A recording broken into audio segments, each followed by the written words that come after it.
steered off the highway and onto a slender gravel path that burrowed deeper into the woods, my Honda's engine groaning slightly against the gradual slope. Trees crowded in on either side until I arrived at a small clearing marked only by a wooden trail sign. Perfect. I brought the car to a halt and cut the engine, savoring the sudden silence after 3 days of relentless road noise and pit stops at gas stations. The makeshift parking area stretched maybe 50 feet across, just packed gravel and a few faded signs detailing trail regulations and bear safety. Mine was the only vehicle, which came as no surprise. Most people flocked to the popular trails on weekends, and here I was on a Wednesday morning at one of the more secluded access points in Olympic National Forest. I'd specifically picked this spot for its solitude. I lingered in the driver's seat for a moment, rolling my shoulders to ease the stiffness from sleeping in a cheap motel. Phoenix now seemed like a distant planet. All that desert heat and endless strip malls had been replaced by towering evergreens and the evocative scent of moss and rain. The divorce papers remained folded in my glove compartment where I'd carelessly tossed them after signing. I'd considered discarding them at a rest stop in Oregon, but something compelled me to keep them. Not sentimentality, but more like tangible proof that chapter of my life was definitively closed. I unfolded myself from the car and stretched, my legs protesting from the long drive. The air filled my lungs differently here, clean and heavy with moisture. I'd forgotten how much I missed that distinctive Pacific Northwest smell, earthy and vibrantly alive in a way that desert air never could be. This was precisely what I needed after 6 months of lawyers, acrimonious arguments, and dividing 15 years of shared possessions as if we were dismantling a business partnership.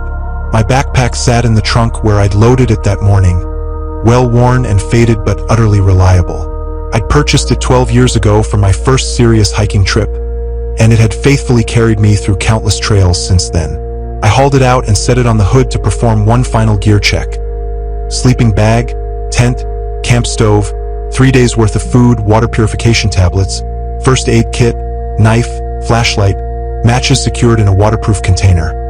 Everything I needed to vanish into the wilderness for a while. The weight felt comforting as I hoisted the pack onto my shoulders and adjusted the straps. I'd hiked these mountains twice before, once right after college and again about 5 years ago when work-related stress had become unbearable. Both times, I discovered something here that city life simply couldn't offer. True quiet, the kind that allowed you to hear your own thoughts without the constant intrusion of traffic, neighbors, or incessant phone calls. A wooden trail marker stood sentinel at the edge of the parking area.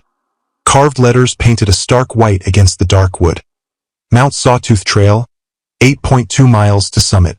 Below that, smaller signs issued warnings about sudden weather changes and reminded hikers to register their plans. I retrieved the day-use permit I'd purchased online and filled it out with a pen that struggled to work in the cold air. 3-day solo hike. Estimated return Friday afternoon. I folded the white copy and tucked it into my jacket pocket. The trail began as a packed dirt path, perhaps 4 feet wide, clearly marked with small metal blazes nailed to trees every 100 yards or so. Douglas firs towered on both sides like verdant pillars, some of them so thick that 3 people holding hands couldn't encircle them. Moss enveloped everything, rocks, fallen logs, even the bark of living trees. It gave the entire forest the appearance of being draped in green velvet. I settled into my hiking rhythm within the first few minutes, the familiar pattern of foot placement and breathing returning automatically. Left foot, right foot, pole plant, step up. My body remembered this even after months spent in lawyers' offices and packing boxes. The pack's weight distributed evenly across my shoulders and hips, and I could feel my legs warming up as the trail began its gentle ascent. For the first hour, the only sounds were my footsteps on the dirt path and the occasional creak of tree branches overhead. No traffic noise, no construction, no voices except my own breathing. My shoulders relaxed for the first time in weeks. The knot of tension I'd been carrying since the divorce papers were served began to loosen, replaced by the simple rhythm of putting one foot in front of the other. The forest smelled like rain and decomposing leaves, clean and intricate in a way that made Phoenix's dry air seem thin by comparison. I'd grown up with desert landscapes, but something about these mountains had always resonated more deeply with me, felt more like home. Maybe it was the way the trees filtered the light, or how the moss lent everything an air of ancient, untouched beauty. Whatever it was, I needed it right now. My plan was straightforward. Hike 5 miles in before establishing camp somewhere near the tree line with a panoramic view. Allow myself 3 full days to contemplate what came next. Then drive back and embark on the new life I'd been postponing for months. The job in Portland was waiting. A small apartment already secured. A chance to rebuild without the constant reminders of everything that had crumbled. The trail meandered steadily upward through stands of fir and cedar, well-maintained but clearly not heavily trafficked. I passed a few spots where other hikers had paused to rest, small clearings with fire rings constructed from stacked stones, but saw no recent signs of use. The remoteness was precisely what I'd craved. No crowds, no superficial conversations with strangers, just me and the mountain and ample time to figure out how to move forward. The rhythm of hiking had settled deep into my muscles by the time I reached the steeper sections of the trail. 2 hours of consistent climbing had warmed me up enough that I'd unzipped my jacket, and I rolled up my sleeves. My legs felt strong, and my breathing was even. The familiar satisfaction of physical exertion began to replace the mental static that had followed me from Phoenix. The trail became more challenging as it climbed higher, switching back and forth through an increasingly dense forest. Ancient firs towered overhead, their massive trunks disappearing into a canopy so thick that only scattered patches of sky peeked through. The moss seemed to grow thicker here, too, cushioning every surface until the whole forest looked soft and muffled. I paused at a wooden marker post to check my map, comparing the trail blazes to my planned route. According to the elevation markers, I'd climbed about 1,500 feet since the parking area. Good progress. At this rate, I figured I'd reach the ridge by late afternoon, leaving plenty of time to set up camp before dark. That's when I noticed it. The woods had gone completely silent. I'd been so focused on my footing and breathing that the change had crept up without me realizing it. But now, standing still with the map in my hands, the silence pressed against my ears like cotton. No bird calls echoed through the trees. No squirrels chattered or scrambled up bark. Not even the buzz of insects that usually formed a constant background hum in the forest air. I folded the map and looked around, scanning the massive tree trunks and moss-covered boulders for any sign of movement. Nothing stirred. The stillness felt heavy and wrong, like the entire forest was holding its breath. In all my years of hiking, I'd never experienced anything close to this level of quiet. Even in winter, there were always sounds. Whine through branches, small animals moving through undergrowth, birds calling from somewhere in the distance. I unscrewed the cap on my water bottle and took a long drink, the liquid cool against my suddenly dry throat. The sound of swallowing seemed unnaturally loud in the dead air. I capped the bottle and clipped it back to my belt, the small metallic click echoing like a gunshot. Maybe I'd climbed into some kind of atmospheric pocket where sound carried differently, or maybe the thick moss was absorbing everything. I'd read about places where geological formations created unusual acoustic effects. Still, the wrongness of it made my skin crawl in a way that had nothing to do with logic. I shouldered my pack and continued up the trail, my footsteps on the packed dirt now the only sound in a world that felt muted and dead. Every step seemed to announce my presence to something watching from the shadows between the trees. I tried to shake off the feeling, focusing instead on the familiar mechanics of hiking.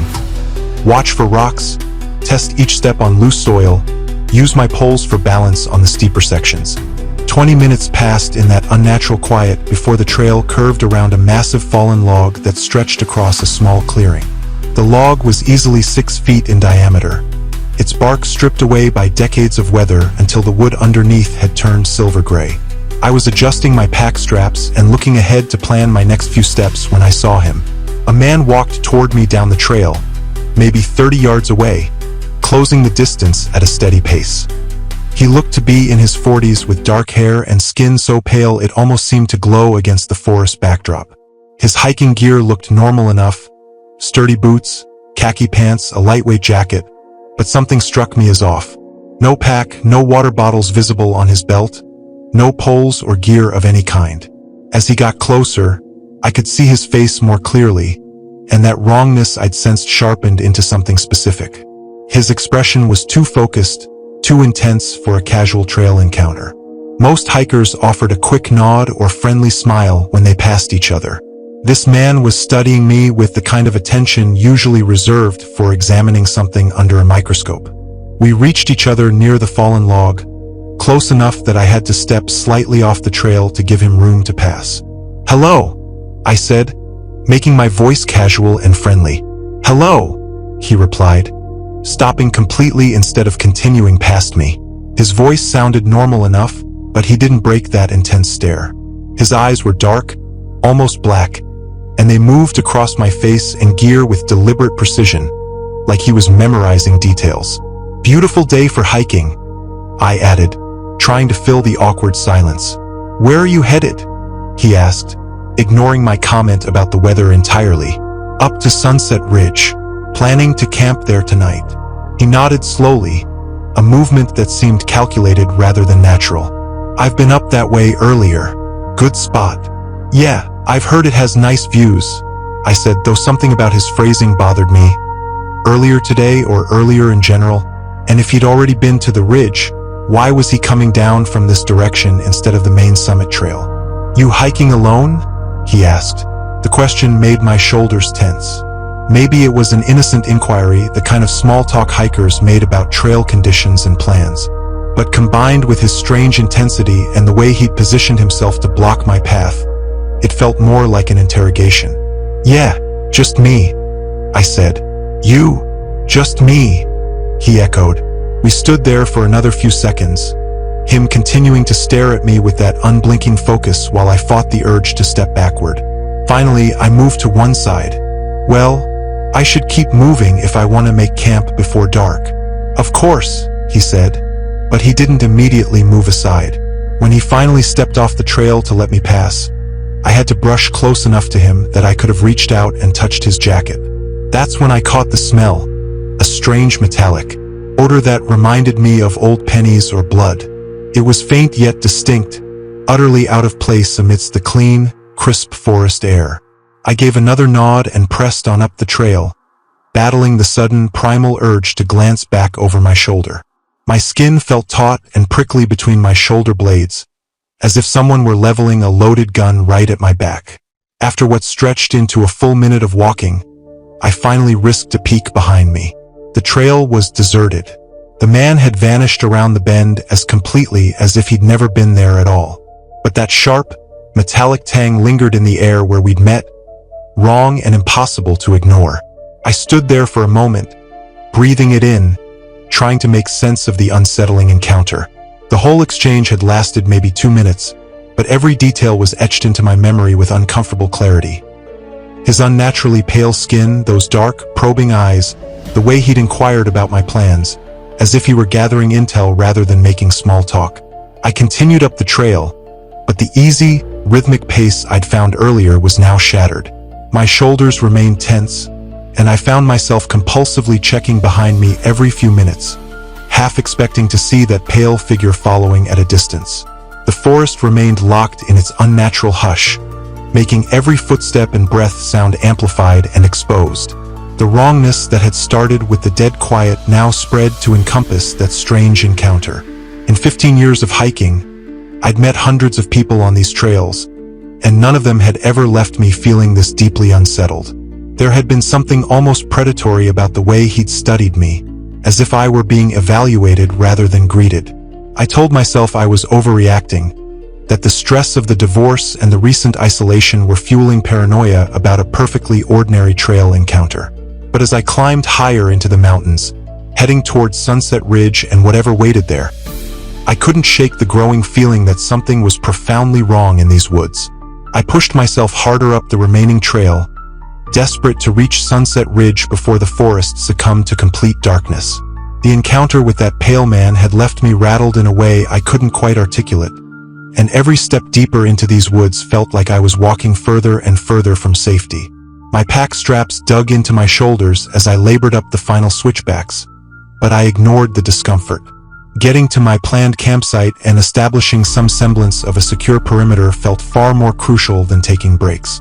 The ridge opened up through a gap in the trees just as I was beginning to worry about losing the trail in the fading light. I'd been here 5 years ago, and the spot looked exactly as I remembered it. A small clearing, maybe 20 feet across, ringed by massive firs that created natural windbreaks. A stone fire ring sat in the center, testament to previous campers who had stacked rocks, though it looked like it hadn't been used in months. Perfect. I could set up my tent with clear sight lines in every direction and my back secured against the largest tree. I dropped my pack and immediately started unpacking my gear, moving through the familiar, practiced routine of making camp. Tent first, guidelines staked tight, and rain fly secured, even though no clouds were visible through the dense canopy overhead. The repetitive motions of setting up helped to calm my frayed nerves. Clip this, stake that, adjust the tension until everything was taut and level. I'd done this hundreds of times before, but that oppressive silence continued to press against my ears like cotton stuffing. No birds called from the branches overhead. No small animals rustled through the undergrowth. Not even the annoying buzz of mosquitoes that usually made camping miserable this close to summer. I paused while unrolling my sleeping bag and listened intently, straining for any normal forest sound. Nothing. The quiet felt thick and wrong, as if the very air itself was absorbing every noise before it could travel more than a few feet. I'd camped in remote areas all over the country, from Alaska to the Everglades, and I'd never experienced anything even close to this level of dead silence. Even in winter, when most animals were hibernating or had migrated south, there were always sounds. Wind sighing through branches, snow falling from pine boughs, the distant cry of a hawk or crow. This felt fundamentally different.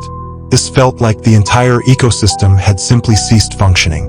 I finished setting up my sleeping system and pulled out my camp stove to heat water for dinner. The small blue flame seemed unnaturally bright in the gathering darkness, and the hiss of burning gas echoed through the clearing like a distress signal. I kept glancing around the treeline while my dehydrated meal rehydrated, half expecting to see pale skin and dark eyes watching me from the shadows. The food tasted like cardboard, but I forced myself to eat anyway. My body needed fuel after the long climb, and I had no idea what tomorrow might bring. As I scraped the last spoonful from the pouch, full darkness settled over the forest like a heavy, suffocating blanket. I clicked on my headlamp, and the LED beam carved a small circle of visibility out of the black void surrounding me. I cleaned my gear and stored everything meticulously in my pack, following the same routine I'd developed over years of hiking. Bear safety first. All food sealed and hung from a nearby branch, toiletries stored with it. Nothing scented left in the tent. But as I went through the motions, my hands were shaking slightly. Not from cold or exertion, but from the growing, chilling certainty that something was profoundly wrong in these woods. I crawled into my tent and zipped the door closed, the sound echoing unnaturally loud in the dead air. My sleeping bag felt familiar and comforting after the day's strangeness, but I couldn't relax. The silence outside was so complete it made my pulse seem thunderous in my ears.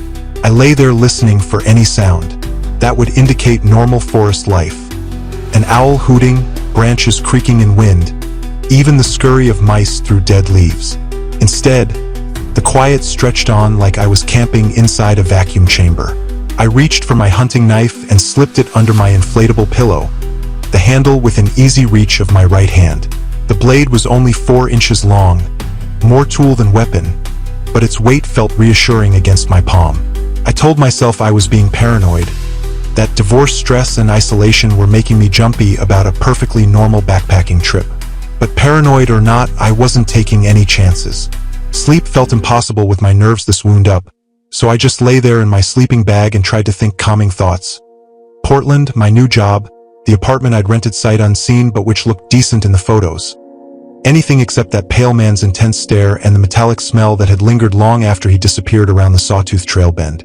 Maybe I dozed off eventually because I woke to the sound of footsteps outside my tent, soft, deliberate footsteps on the forest floor, maybe 10 feet away from my head. I went rigid inside my sleeping bag, every muscle locked tight as I listened. The steps were slow and measured, like someone carefully placing each foot to avoid making noise.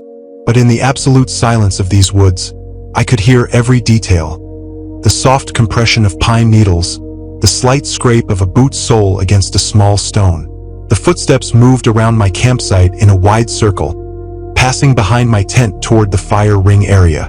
I gripped the knife handle and tried to control my breathing, which sounded deafening in the confined space of my tent. Whoever was out there wasn't trying to be completely silent. They wanted me to hear them. The footsteps were too regular, too deliberate. Someone was examining my camp. That metallic smell began seeping through the tent fabric. The same strange odor I'd noticed when the pale man stood too close on the sawtooth trail. Sharp and wrong, like pennies mixed with something organic that had started to rot. The smell got stronger as the footsteps circled closer to my tent, and I had to clamp my mouth shut to keep from gagging. The steps paused directly outside my tent door for what felt like several minutes. I could hear breathing, slow, controlled inhalations and exhalations that somehow didn't sound quite right. Too steady, too mechanical, like someone consciously thinking about each breath instead of breathing naturally.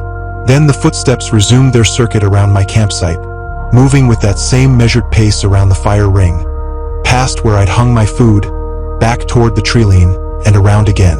The pattern repeated 4 or 5 times, each circuit taking several minutes. I lay perfectly still, afraid that any movement would give away that I was awake and listening. The metallic smell grew stronger with each pass until it was so thick I could taste it on my tongue. My stomach churned, and I fought the urge to retch, pressing my face into my sleeping bag to try to filter the air. Whatever was circling my camp, it carried that odor with it like a cloud of poison. Finally, after what felt like hours but was probably only 10 or 15 minutes, the footsteps moved away from my campsite toward the deeper forest. I listened as they faded into the distance, growing fainter until I couldn't hear them at all. But that metallic smell lingered in the tent for another 20 minutes, slowly dissipating like smoke from a snuffed candle. I lay there gripping my knife, every nerve ending on high alert, waiting for the footsteps to return. My heart hammered against my ribs so hard I was sure it could be heard outside the tent. Sweat had soaked through my base layer despite the cool mountain air. I counted my breaths, trying to stay calm, but my mind kept racing through possibilities. A bear wouldn't walk in deliberate circles or carry that strange smell. Neither would any other normal forest animal. 30 minutes passed without any sound except my own breathing and the blood rushing in my ears. The metallic odor had faded enough that I could think clearly again, though my hands still shook when I reached for my headlamp. I had to know what was out there. I had to see if anything had been left behind. I unzipped my tent door as quietly as possible, the sound of the zipper teeth separating seeming to echo through the national forest. I clicked on my headlamp and poked my head outside, sweeping the LED beam across my campsite in careful arcs. Nothing. The fire ring sat empty and undisturbed.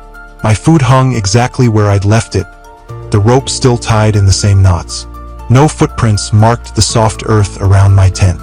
No broken branches or disturbed vegetation showed where someone had walked. My headlamp beam penetrated maybe 30 feet into the trees before being swallowed by darkness, revealing nothing but moss-covered trunks and empty forest floor. I played the light across every inch of the clearing twice, searching for any sign that someone had been here.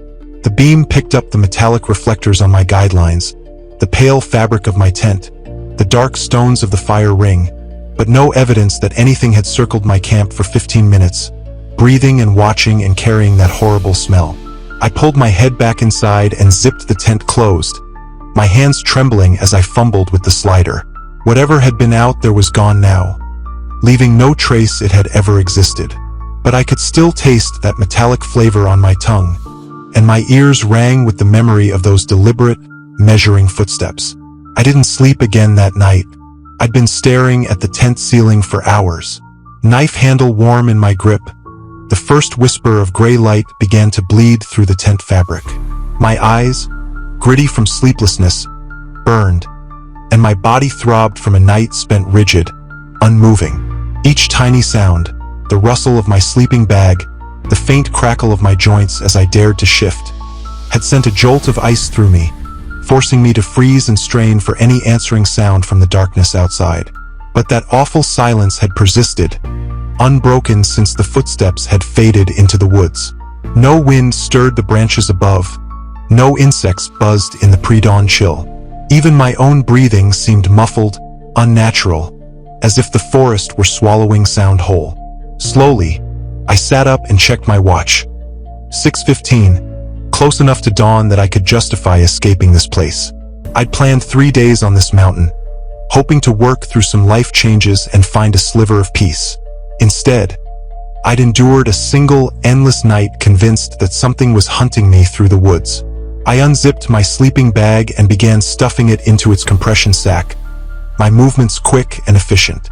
Everything went back into my pack in reverse order. Sleeping system first, then clothes, camp stove, and finally the few essentials I'd need for the hike out. My hands worked through the familiar routine automatically, while my mind raced with plans to get back to the parking area as fast as humanly possible. The tent came down in under 3 minutes.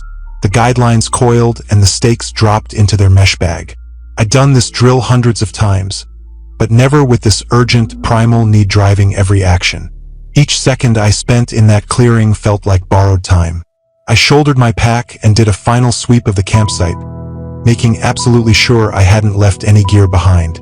The fire ring sat exactly as I'd found it the day before, cold stones arranged in a perfect circle. The area where I'd hung my food showed no sign of disturbance. Everything looked normal, undisturbed, bathed in the growing light. That's when I saw them. Footprints in the soft earth beside the fire ring, clear and fresh as if they'd been made just moments ago. But these weren't just any footprints, they were prints that matched my hiking boots exactly. Same size, same tread pattern, same worn spot near the heel where my left boot had scraped against too many rocks over the years. I knelt down and examined them closer, the pack straps digging into my shoulders. The prints were perfect replicas of my own tracks, running parallel to the path I'd taken yesterday when setting up camp. Whoever had made them had followed my exact route step by step, matching my stride length and even the slight outward angle of my right foot. My stomach turned to ice water as I traced the double set of tracks with my eyes. They led from the fire ring toward the edge of the clearing, following the same path I'd taken when I first arrived yesterday afternoon. 2 sets of identical boot prints side by side, like someone had been walking right next to me the entire time. I stood up and followed both tracks toward the treeline, my breathing growing shallow with each step. The prints continued past the edge of the clearing and onto the main trail, still running parallel to each other. The person who'd made the second set had been following me, copying my movements with disturbing precision. The metallic smell hit me as I reached the trail junction, stronger than it had been the night before, sharp and wrong, like pennies mixed with something that had started to rot. It made my eyes water and my throat tighten. I pressed my sleeve against my nose and mouth, but the odor seemed to seep right through the fabric. I followed both sets of tracks down the trail, dreading what I might find but unable to stop myself from looking. The identical prints continued side by side for 50 yards, 100 yards, all the way to the fallen log where I'd met that pale man the day before. That's where the second set of tracks began, right at the spot where he'd stood, blocking my path with those dark, studying eyes. He'd been following me from that moment on, watching my movements, copying my route, learning my patterns. While I'd hiked up to Sunset Ridge, thinking I was alone, he'd been shadowing my every step. And the night before, while I lay terrified in my tent, he'd circled my campsite like a predator marking its territory. Panic clawed its way up my throat like a living thing. I spun around, scanning the forest for any sign of movement among the massive tree trunks. The silence pressed against my eardrums, thick and oppressive. No birds called from the canopy overhead. No squirrels chattered in the branches. The entire ecosystem felt dead and wrong, like I was walking through a museum display instead of living woods. I shouldered my pack higher and started down the trail at a fast walk that quickly turned into a jog. My boots slapped against the packed dirt, the sounds echoing endlessly in the dead air. Behind me, I imagined I could hear answering footsteps, matching my pace exactly. But every time I spun around, the trail was empty. Every shadow between the trees looked like a person watching me. Every moss-covered boulder could have been hiding a pale figure with black eyes and that horrible metallic smell. My pack bounced against my back as I half ran down the switchbacks, legs burning from the rapid descent, but adrenaline driving me forward. The wrongness of this place pressed against me from all sides. The unnatural silence, the metallic odor that lingered in the air, the perfect footprints that matched mine step for step. Something was very wrong in these woods, and I wasn't sticking around to find out what. I needed to get back to my car, back to the highway, back to a world where forests held birds, streams whispered secrets, and strangers didn't dissect you with their eyes like some specimen pinned under glass. I kept glancing over my shoulder as I hurried down, half expecting to see that pale figure materialize from the shadows, his black eyes and that razor-sharp smile slicing through the gloom, but the trail behind me remained stubbornly empty.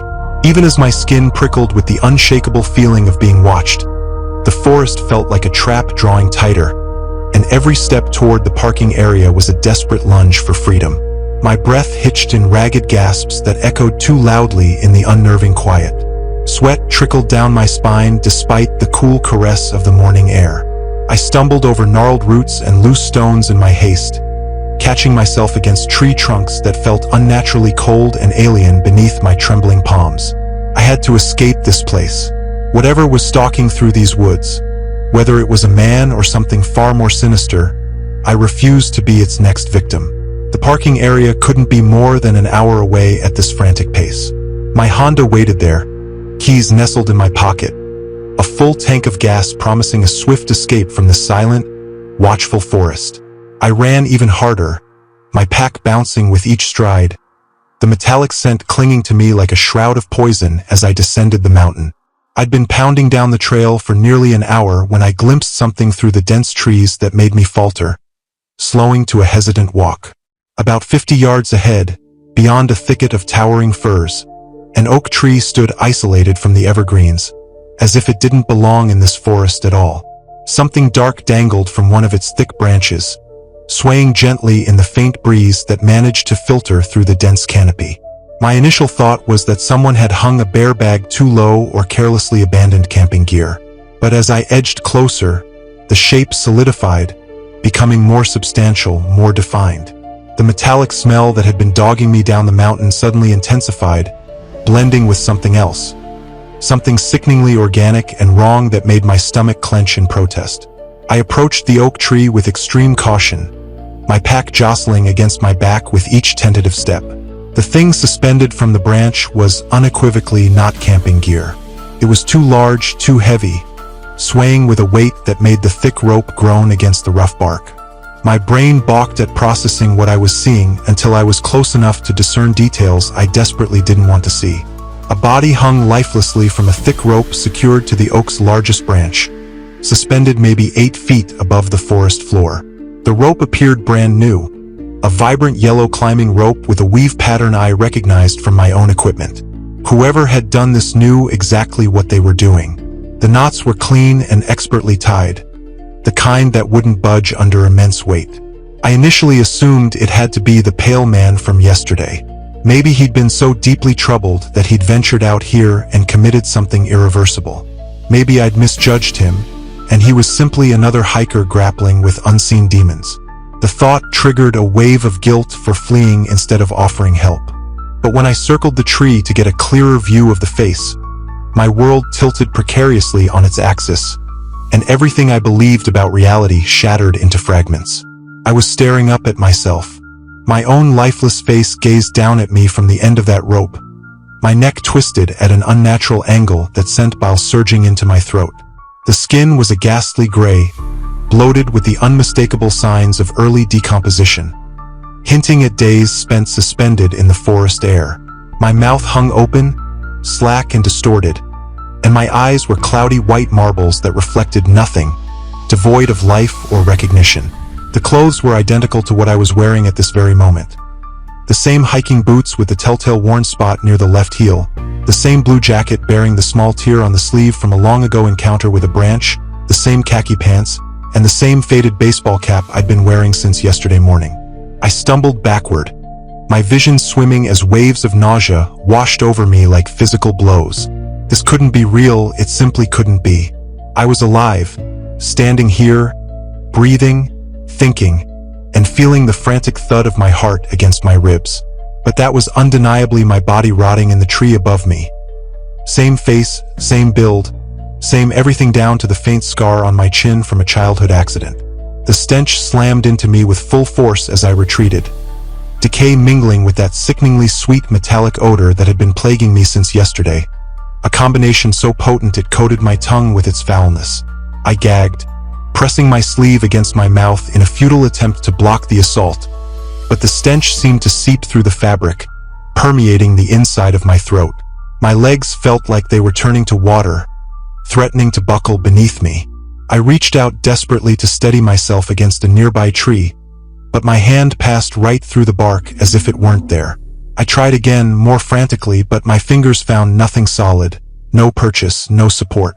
The forest around me shimmered and wavered like a heat-induced mirage, and I realized I was hyperventilating so violently that black spots danced at the periphery of my vision, threatening to engulf me entirely. I collapsed onto the trail, my pack hitting the ground with a jarring thud that rattled the gear inside. Sitting there in the dirt, I stared up at my own corpse and desperately tried to impose some semblance of order on the chaos unfolding before me. How could I be both dead and alive simultaneously? How could I be witnessing my own decomposing body while my heart continued to beat wildly in my chest? The dead version of me wore the same vacant expression I'd seen reflected in mirrors for months after the divorce. Papers were finalized, empty and defeated, like someone who'd relinquished all hope, abandoned everything that mattered.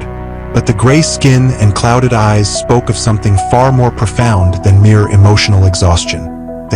They spoke of actual death, real and final and impossible. My breathing turned into shallow, panicked gasps that echoed through the still forest. The absence of any other sound amplified my distress, making it seem obscenely loud, as if I were violating some sacred silence with my inability to comprehend the impossible. No birds sang from the branches above. No insects buzzed in the morning air. Even the rope had ceased its creaking, as though the forest itself was holding its breath. I tried to rise, to flee this nightmare, but my legs refused to cooperate. Each time I averted my gaze from the hanging corpse, my eyes were irresistibly drawn back, like metal to a magnet. That was me suspended there, dead and rotting and impossible, yet undeniably me. The metallic scent intensified, mingling with the cloying stench of decay, until I had to clamp both hands over my mouth to suppress the urge to vomit. My vision began to tunnel, blackness encroaching from the periphery, as my brain struggled to reconcile itself with what couldn't be true. I was alive. I was sitting right here, but I was also dead and hanging from a tree, skin gray and bloated with decomposition. The last thing I registered before unconsciousness claimed me was my dead self's eyes shifting, following my movement. Those cloudy, lifeless orbs rotated in their sockets, as if tracking me as I slumped sideways onto the trail. The expression on my corpse's face remained unchanged, but those ghastly white eyes moved with deliberate purpose, watching me collapse into darkness. My skull throbbed as if someone had taken a hammer to it.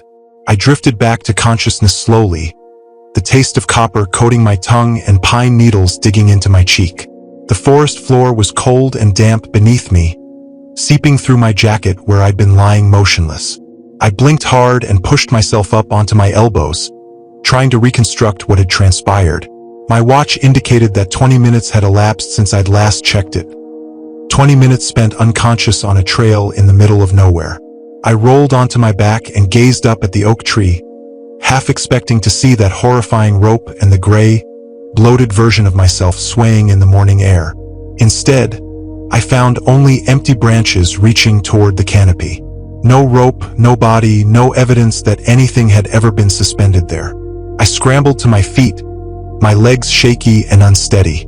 My pack had disgorged some of its contents when I'd fallen, and I gathered up my water bottle and camp stove with hands that trembled uncontrollably. The metallic smell still hung in the air, though fainter now, like the lingering smoke from a fire that had burned out hours before. I circled the base of the oak tree, running my fingers along the bark where the rope should have left its mark. The surface was smooth and unblemished, covered in the same green moss that adorned every other tree in this forest. No scratches from rope friction, No worn spots where knots might have rubbed against the wood. Nothing to suggest that anything heavier than a squirrel had ever hung from those branches. My breathing came in short, shallow gasps as I searched the ground for any sign of what I'd witnessed. No footprints marred the soft earth around the tree. No vegetation had been disturbed where a body might have been dragged. The forest floor looked exactly as it should, blanketed in decades of fallen leaves and pine needles, untouched by human activity. I was losing my mind. That was the only explanation that seemed plausible. The stress of the divorce, the isolation, the sleepless night in these strange and silent woods. Something had finally snapped within my brain, and I was hallucinating impossible things. Dead versions of myself dangling from trees, pale men with black eyes who smelled of metal and rot. But the smell was real. I could still taste it on my tongue, acrid and wrong and utterly out of place in a forest that should have smelled of moss and rain. And the silence was real, too. The oppressive, unnatural quiet that pressed against my eardrums like cotton. No forest should be this dead, this devoid of normal life. I shouldered my pack and ensured that everything was secure. Whatever was happening to me, whether it was a psychological break or something far worse, I needed to escape these woods before things became even stranger. The parking area couldn't be more than 2 miles down the Sawtooth Trail. My Honda was waiting there, keys in my pocket, ready to transport me back to a world where dead men didn't hang from trees and strangers didn't scrutinize you like specimens. I started down the trail at a fast walk that soon morphed into a jog. My boots slapped against the packed dirt with sounds that seemed to carry endlessly in the stagnant air. The towering fir trees pressed in on both sides, their trunks fading into shadow between the moss-draped branches.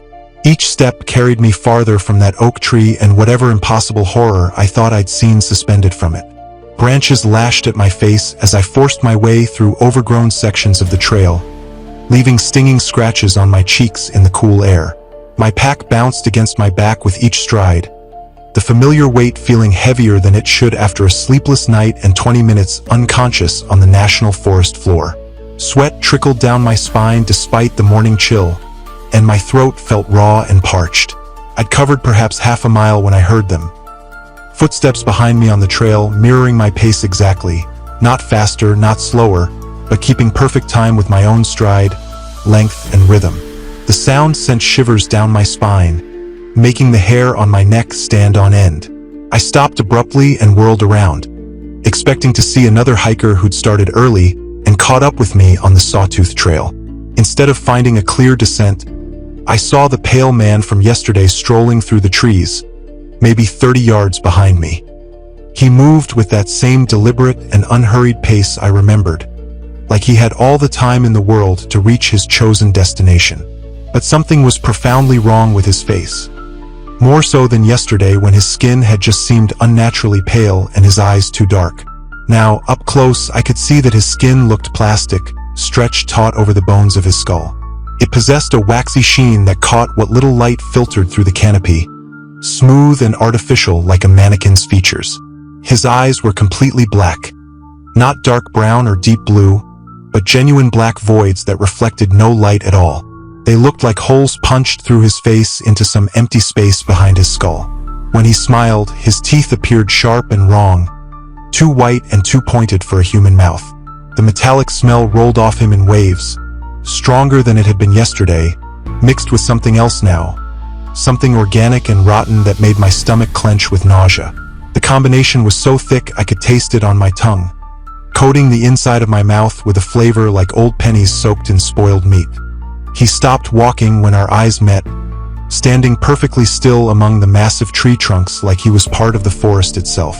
The silence around us felt absolute and wrong, as if the presence of this thing had driven away every living creature for miles in every direction. When he spoke, the voice that came out of his mouth was mine.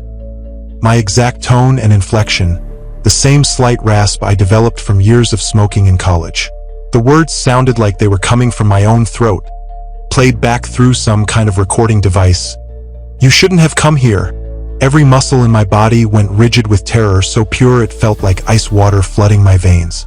This thing, whatever it was, had been listening to me, studying me, learning how to mimic not just my appearance but my voice. The realization hit me like a physical blow to the chest. I turned and ran. Not jogged, not hurried, but full-out sprinted down the Sawtooth Trail like my life depended on reaching the parking area before this thing could catch me. Branches tore at my jacket and face as I crashed through overgrown sections, leaping over fallen logs and dodging around massive tree trunks that loomed out of the shadows. My pack bounced violently against my back, straps cutting into my shoulders with each impact. I could hear gear rattling inside, but I didn't slow down to adjust anything. The only thing that mattered was putting distance between myself and that horrible plastic face with its black void eyes and sharp, predatory smile. Behind me, I heard nothing. No footsteps crashing through the undergrowth, no branches snapping under weight, no heavy breathing or sounds of pursuit. But somehow that made it worse because I knew it was following me. I could feel its presence like pressure against my back, steady and relentless and completely silent. The trail curved sharply to the left around a cluster of ancient firs, and I took the turn too fast, my right foot sliding on loose pine needles. I caught myself against a moss-covered trunk, the surface feeling cold and wrong under my palm, and glanced back over my shoulder. Nothing. The trail behind me was empty, just packed dirt and scattered rocks disappearing into the shadows between the trees. But the metallic smell still hung in the air, sharp and distinct. And I knew the thing was still there, still following, still matching my pace with that horrible, impossible silence. I pushed off from the tree and kept running, my lungs burning from the cold morning air and the frantic pace. The parking area had to be close now. I'd been moving downhill for what felt like miles, crashing through this nightmare forest toward the promise of my Honda and the highway beyond. Every step took me closer to escape from whatever was hunting me through these silent, wrong woods in the national forest. Every stride was a denial of the impossible things I'd seen and heard.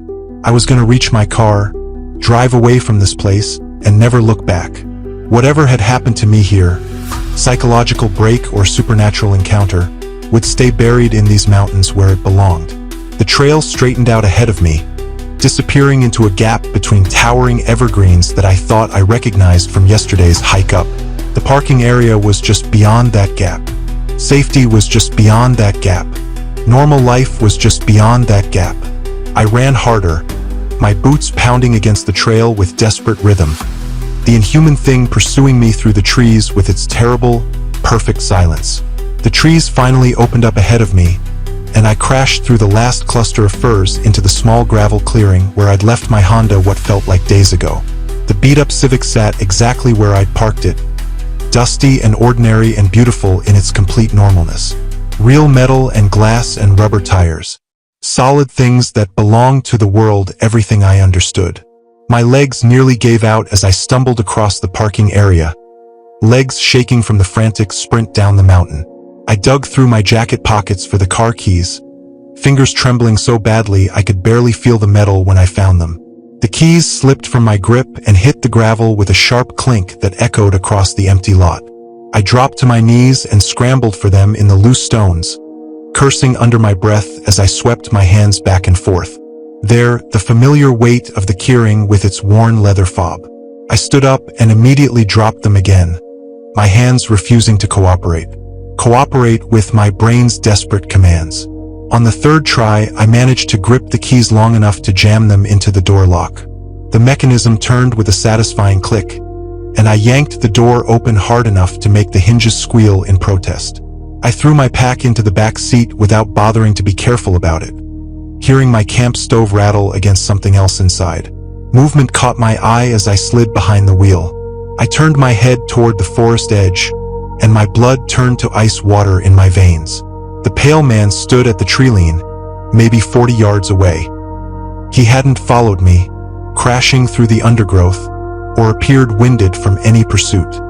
He simply stood there among the massive fir trunks like he'd materialized from the shadows themselves. His unnaturally white skin seemed to glow against the dark bark behind him, and those black void eyes were fixed on me with the same intense focus I remembered from yesterday's encounter. He didn't move, didn't step forward or back, didn't wave or gesture or show any sign of being a normal person who just witnessed someone fleeing through the forest in obvious terror. He stood perfectly still, like a statue carved from pale stone, watching me with those horrible empty sockets where eyes should have been. I cranked the engine, and it turned over on the first try, the familiar rumble of the four-cylinder motor, the most wonderful sound I'd ever heard. Real mechanical noise from a real machine that would carry me away from this nightmare place. I slammed the transmission into reverse and twisted around to back out of the parking space, tires crunching on loose gravel. The pale man still hadn't moved when I shifted into drive and floored the accelerator. Gravel sprayed from under my tires as my Honda lurched forward, engine whining as I pushed it harder than I ever had before. The car bounced and skidded on the rough surface, but I didn't let up on the gas pedal until I hit the narrow access road that led back to the highway. I checked the rearview mirror as I took the first sharp curve through the trees. The pale figure remained exactly where I'd left him, standing motionless at the forest edge like a guardian posted at the boundary between the normal world and whatever hellish place I'd just escaped. He grew smaller in the mirror as I put distance between us, but he never moved, never changed position, never stopped watching until the trees finally blocked him from view.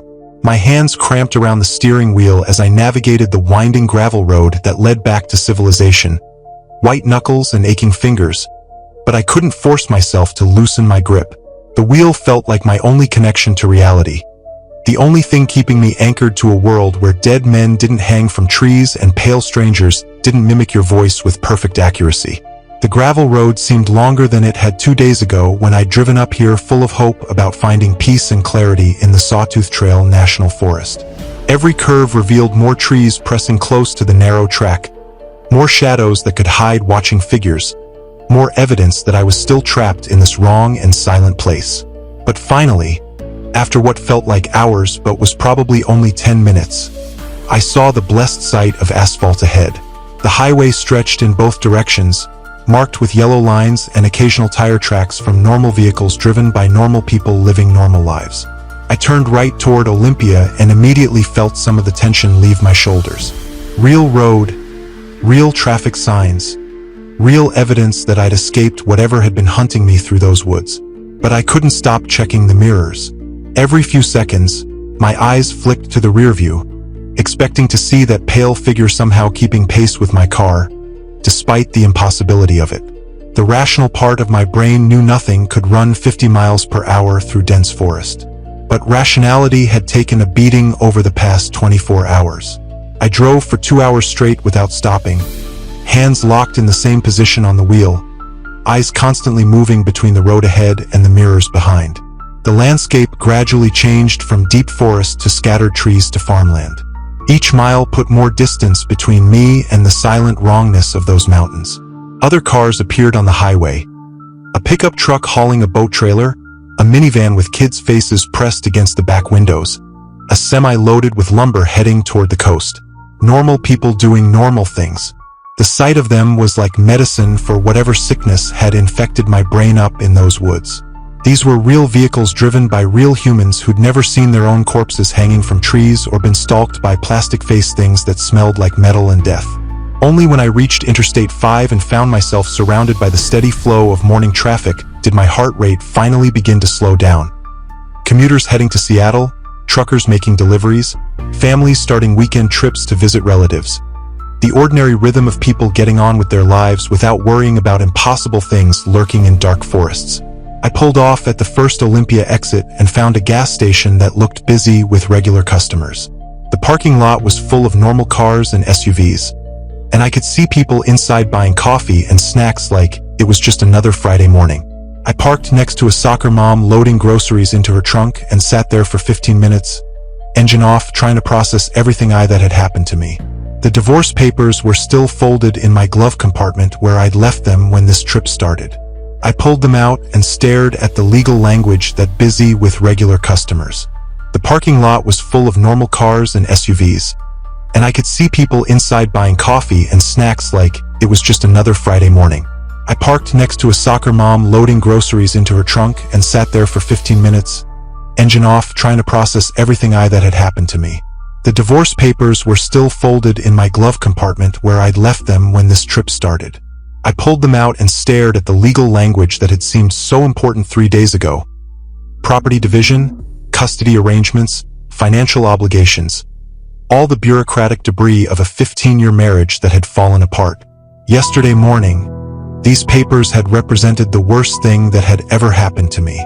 Now they seemed trivial, manageable, almost comforting in their mundane awfulness. Getting divorced was something normal people did for normal reasons. It was paperwork and lawyers and awkward conversations with friends, not hanging corpses and pale stalkers with voices that matched your own. I folded the papers and put them back in the glove compartment. Whatever problems they represented, I could handle them. They belonged to the real world where solutions existed and things made sense according to rules I understood. I bought coffee from the gas station, my hands steady enough now to handle change and make small talk with the clerk about the weather. The coffee tasted like normal coffee, bitter and hot and completely free of metallic undertones that made you think of death and rot. I stood outside the store for a few minutes, watching normal people pump gas and wash windshields and argue with their kids about stopping for fast food. My phone had signal here, so I called my brother in Denver. He answered on the third ring, sounding busy with whatever project was consuming his weekend. "Hey stranger, how's the hiking trip going?" I opened my mouth to tell him about the pale man and the hanging corpse and the footsteps circling my tent, but the words wouldn't come. How could I explain what had happened without sounding completely insane? How could I describe things that shouldn't exist to someone who'd never seen them? "It's good," I heard myself say. "Beautiful country up here. Really peaceful." We talked for 10 minutes about safe topics. His kids, my job prospects in Portland, our parents' plans to visit Colorado this summer. Normal family conversation that felt like stepping into warm water after being out in the cold. He didn't ask why I'd cut the trip short or why I sounded tired.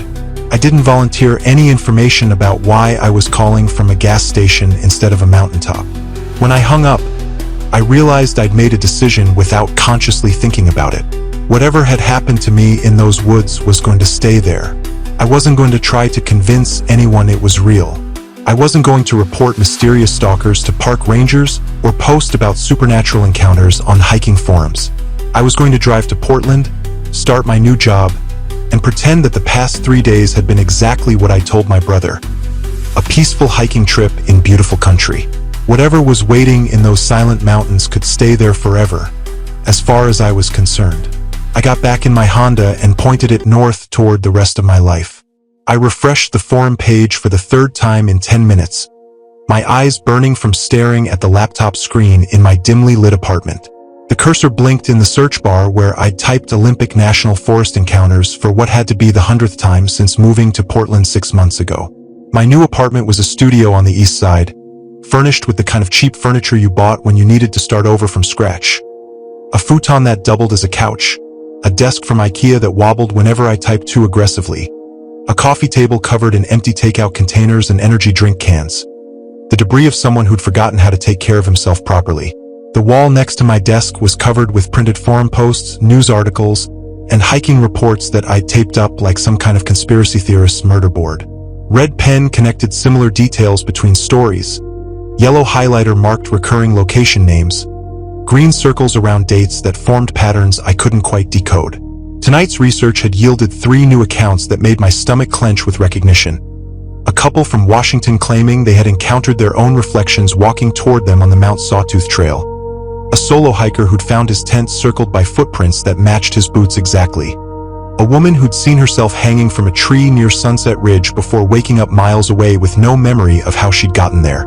All of them mentioned the same unnatural silence, the metallic smell that hung in the air like poison, the sense of being watched and followed by something that moved without making sound. Most disturbing were the ones who questioned whether they'd actually made it out of the forest or if something else was living their lives while their real bodies rotted in the woods. That last detail always made me close the laptop and walk away for a few hours. I scrolled down to read more comments on a thread titled Doppelganger Encounters in PNW Forests. User Trailrunner_88 had posted a detailed account that could have been describing my own experience down to the pale skin and black eyes that reflected no light. The replies ranged from supportive to skeptical to completely unhinged theories about interdimensional parasites and ancient forest spirits. One comment caught my attention from someone called Forest_Artificial who claimed to work for the Park Service. These incidents cluster around specific locations during certain times of year. Management is aware but classifies them as isolated psychological episodes triggered by extreme solitude. Standard procedure is to discourage solo hiking in affected areas without making official acknowledgement of anomalous activity. I screenshot the comment before it could disappear, then added it to my growing collection of official non-responses. Park rangers who'd heard similar stories but couldn't talk about them publicly. Search and rescue teams who'd found abandoned campsites with strange evidence they weren't allowed to discuss. Government employees bound by bureaucracy to pretend that dozens of nearly identical encounters were just random hallucinations. My working official acknowledgement of anomalous activity. I screenshot the comment before it could disappear, then added it to my growing collection of official non-responses. Park rangers who'd heard similar stories but couldn't talk about them publicly. Search and rescue teams who'd found abandoned campsites with strange evidence they weren't allowed to discuss. Government employees bound by bureaucracy to pretend that dozens of nearly identical encounters were just random hallucinations. My work phone buzzed on the coffee table, dragging me away from the screen. A text from my project manager asking if I could stay late tomorrow to finish debugging a payment processing module. I typed back, "Sure," without a second thought. Staying late meant less time alone in this apartment with my research and my thoughts. It meant more hours focused on clean, logical code that behaved according to predictable rules. The job at Cascade Software had been my salvation for the past 6 months. Writing code was meditation. Each function and variable a small piece of reality that worked exactly as designed. When I was deep in a programming problem, my brain couldn't wander back to hanging corpses and plastic faces with void eyes. The work consumed me completely. 60 hours a week of voluntary overtime that my coworkers thought was dedication, but was really just terror of being alone with my memories. I minimized the forum page and opened my work laptop to review tomorrow's tasks. Database optimization, user interface updates, bug fixes that needed testing across multiple browsers, safe, normal problems with solutions that lived in the real world where things made sense. But my eyes kept drifting back to the personal laptop where new posts appeared in the Olympic Forest Forum every few days. People sharing impossible experiences in clinical detail, describing encounters with things that shouldn't exist in places that looked normal on satellite maps. All of them wondering if they were losing their minds or if something genuinely wrong was hiding in those woods. I tried therapy for 3 weeks after arriving in Portland, sitting in Dr. Morrison's beige office while trying to explain what had happened without sounding completely insane.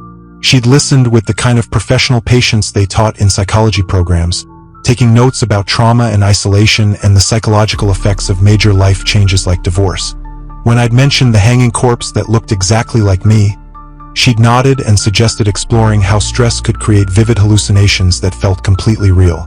When I described the pale man mimicking my voice, she talked about the mind's tendency to project internal fears onto external stimuli. Everything I'd experienced had a rational explanation that involved my brain creating monsters to represent my emotional turmoil. After the 3rd session, I'd stopped making appointments. Dr. Morrison had never seen her own dead face staring down from a rope. She'd never been stalked through silent woods by something that smelled like metal and rot. Her explanations might work for other patients with other problems, but they felt like band-aids on a severed artery when applied to what I'd lived through. My reflection in the black laptop screen caught my attention, and I immediately looked away. 6 months later, I still couldn't handle seeing my own face without remembering that gray, bloated version hanging from the oak tree. I'd removed all the mirrors from my apartment except the small one in the bathroom, and even that one was angled so I could shave without making eye contact with myself. The nightmares had mostly stopped, replaced by insomnia and a chronic sense of being watched. I'd installed additional locks on my apartment door and bought blackout curtains that blocked any view from outside. My hiking boots sat in a garbage bag in the closet next to my camping gear, all of it tagged for donation but never actually taken anywhere. I couldn't bring myself to put them in someone else's hands, knowing what they'd walked through. City parks were off limits now. Even small green spaces made my skin crawl with the memory of unnatural silence and stalking footsteps. I bought groceries online and took Uber rides instead of walking through areas with too many trees. My world had shrunk to the studio apartment, the software office downtown, and the few blocks of urban concrete that connected them. Coworkers invited me to hiking trips and camping weekends that I declined with excuses about being too busy with side projects. They thought I was antisocial or work-obsessed, which was easier than explaining that forests had become enemy territory or that impossible things hunted people who looked like me. I opened a new browser tab and searched for Olympic National Forest missing persons. The results were what I'd expected. Dozens of people who'd vanished without a trace over the past decade. Experienced hikers who'd registered their plans and never returned. Solo travelers whose cars were found at trailheads with no evidence of where they'd gone. Search teams that combed hundreds of square miles without finding bodies or belongings. Most of the missing were men in their 30s and 40s, hiking alone during off-peak seasons when trails were empty and help was miles away, the kind of isolated, vulnerable targets that predators of any species would prefer. The pattern was clear once you knew what to look for, but easy to dismiss as coincidence if you'd never seen what was actually waiting in those woods. A new forum post appeared in my Olympic Forest thread, timestamped just minutes ago. Username silent_trails_9992. The profile showed no previous activity, no avatar, no personal information beyond a join date from earlier today. The post was a single paragraph that made my hand shake as I read it. To the hiker who escaped from Sunset Ridge 6 months ago, you left something behind. It's been waiting for you to come back and claim it. The oak tree remembers what hung there, and so do the footprints that circle it every night. Some doors can't be closed once they've been opened. Some debts can't be ignored forever. The forest knows where you live now. I slammed the laptop shut so hard the screen cracked along one edge. My heart hammered against my ribs while I stared at the damaged computer, afraid to open it again and see if the message was still there or if I'd hallucinated the whole thing. 6 months of research, 6 months of 60-hour work weeks. 6 months had passed, each one a deliberate act of avoidance. Mirrors were enemies, parks held too many echoes, and anything that even vaguely resembled the Sawtooth Trail Mountains was meticulously steered clear of. All of it, every careful step, rested on the fragile assumption that I'd actually escaped, that my Honda driving away from that national forest had been a real, definitive, and complete act of severance. But a chilling question gnawed at me. What if I hadn't even made it back to the parking area? What if the last tangible reality I'd experienced was collapsing beneath that ancient oak tree? And everything since. My Honda, the long drive to Portland, this very apartment, my job, the carefully reconstructed life I now inhabited, was nothing more than the fevered, dying dream of someone hanging from a rope, while something else, something alien, wore his face and walked in his place. I forced myself to the bathroom, steeling myself to meet my own gaze in the mirror. I scrutinized my reflection, searching for any subtle tell, any sign that the person staring back wasn't truly me. The face seemed correct, familiar, tired and pale from the relentless glow of screens, but undeniably mine. The same brown eyes, the same faint scar etched on my chin from a childhood mishap, the same slightly crooked nose, a souvenir from a college rugby game. Yet, a tendril of doubt, cold and insidious, crept around the edges of recognition. How could I be absolutely certain that this was truly my face, and not simply the mask I expected to see? How could I possibly trust my own perceptions when I had already witnessed impossible things that my brain, against all reason, insisted were real? As I pressed my fingers against the cool glass of the mirror, I watched my reflection mimic the movement with perfect fidelity. No lag, no discrepancy, just the dependable laws of physics operating as they always had. Yet, standing there in my cramped bathroom at 2 o'clock in the morning, surrounded by the life everything I'd painstakingly constructed from the wreckage of my marriage and what remained of my sanity, I couldn't shake the horrifying feeling that I was still hanging from that tree, suspended in a nightmare, while something else lived in my place.